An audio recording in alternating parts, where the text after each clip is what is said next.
ప్రభువైన యేసుక్రీస్తు నామములో హృదయపూర్వక వందనాలండి. ముందుగా ఇంత మంచి సమయాన్ని ఇచ్చిన తండ్రైన దేవునికి ప్రభువైన క్రీస్తు ద్వారా కృతజ్ఞతాస్తుతులు చెల్లిస్తున్నానండి. అందరూ బాగున్నారండి. వాక్యం చదువుకొని ప్రార్థన చేసుకున్న తర్వాత పాఠంలోనికి వెళదామండి. యోహాను గారు రాసిన సువార్త 3వ అధ్యాయం 15వ వచనం. అలాగే విశ్వసించు ప్రతివాడును నశింపక ఆయన ద్వారా నిత్య జీవం పొందినట్టు మనుష్య కుమారుడు ఎత్తబడవలెను. ప్రార్థన చేస్తుంది. పరలోకమందున్న మా తండ్రి, పరిశుద్ర ప్రేమ గల తండ్రి, గొప్ప తండ్రి, యెహోవా తండ్రి, మీ ప్రియ కుమారుడు యేసుక్రీస్తు ప్రభు ద్వారా కృతజ్ఞతాస్తుతులు చెల్లిస్తున్నాను. ఆయన రాత్రి వేళ ఈ గుడికంతట్లో మీరే ఉంది నడిపించండి. వాక్యం బోధించుండగా ఈ లోక సంబంధమైన జ్ఞానంతో కాకుండా మీ జ్ఞానంతో మాట్లాడే భాగ్యం దయచేస్తారని మా ప్రభువైన యేసుక్రీస్తు నామములో వేడుకుంటున్నాం. యేసుక్రీస్తు నామములో హృదయపూర్వక వందనాలండి. దేవుని కుమారుడు యేసుక్రీస్తు ప్రభు ఈ లోకానికి వచ్చిన తర్వాత పరలోక రాజ్యం సమీపిస్తుంది కనుక మారు మనసు పొందమని ప్రకటింప మొదలుపెట్టాడు. అంశం పాఠం పేరు ఏంటంటే క్రీస్తు ద్వారానే నిత్య జీవం. క్రీస్తు ద్వారానే ప్రతి ఒక్కరికి నిత్య జీవం.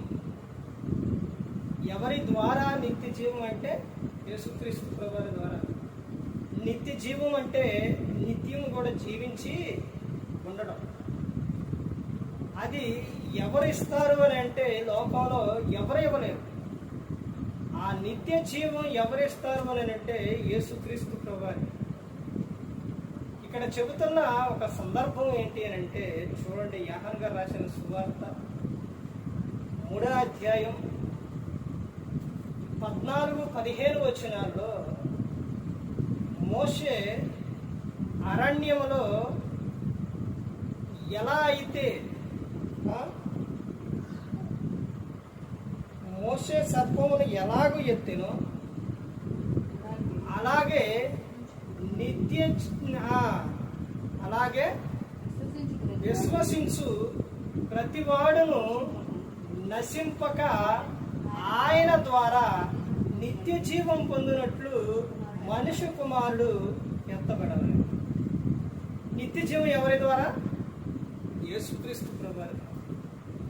మోషే గారు సర్పాన్ని ఎత్తినప్పుడు అంటే అక్కడ జరిగిన విషయం ఏంటి, సందర్భం ఏంటి అని అంటే వాళ్ళు చేసిన పనులకు తప్పులకు సర్పాలు వచ్చి కాటేస్తూ ఉంటే వాళ్ళు బ్రతకాలి అని అంటే దేవుడు ఏం చెప్పిండంటే సర్పాన్ని పైకెత్తు అని అంటే అక్కడ మోషే గారు ఏం చేశారు? అరణ్యములో మోసే సర్పమును ఎలాగెత్తెనో సర్పాన్ని అలా పైకెత్తంగానే అరణ్యములో అది చూసిన వారందరూ కూడా ఏమైపోయారు? బ్రతికారు. అదే విధంగా ఈ రోజున కూడా ప్రతి ఒక్కరు కూడా బ్రతకాలి అని అంటే మొదటి మరణం అందరికి వస్తుంది, రెండవ మరణం అందులో నుంచి నువ్వు తప్పించుకోవాలి అని అంటే ప్రతి ఒక్కరూ కూడా బ్రతికి ఉండాలి అని అంటే అది ఎవరి ద్వారా సాధ్యం అని అంటే యేసుక్రీస్తు ప్రభువారు. అందుకే ఇక్కడ చెప్తున్న సందర్భం ఏంటి అని అంటే అలాగే ప్రతి ఒక్కరూ కూడా ఏమని చెప్తున్నారు? నశించిపోకూడదు అని. ఏ ఒక్కరూ కూడా నశించి నరకానికి వెళ్ళిపోకూడదు. అలాగే ప్రతి ఒక్కరూ కూడా నశింపక ఆయన ద్వారా నిత్య జీవం పొందినట్లు మనుష్య కుమారుడు ఎత్తబడవలెను అని చెప్తుంది. ప్రతి ఒక్కరూ కూడా ఎవరంట?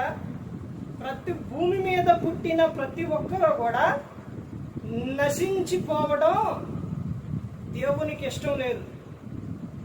అందుకనే ఎవరి ద్వారా నిత్య జీవం అని అంటే ఆయన అనగెవరు? యేసుక్రీస్తు ప్రభువారు. ఆయన ద్వారా నిత్య జీవం పొందినట్లు మనుష్య కుమారుడు ఎత్తబడవలెను. ఎత్తబడడం అంటే ఆయన సిలువలో ఏం చేశారు?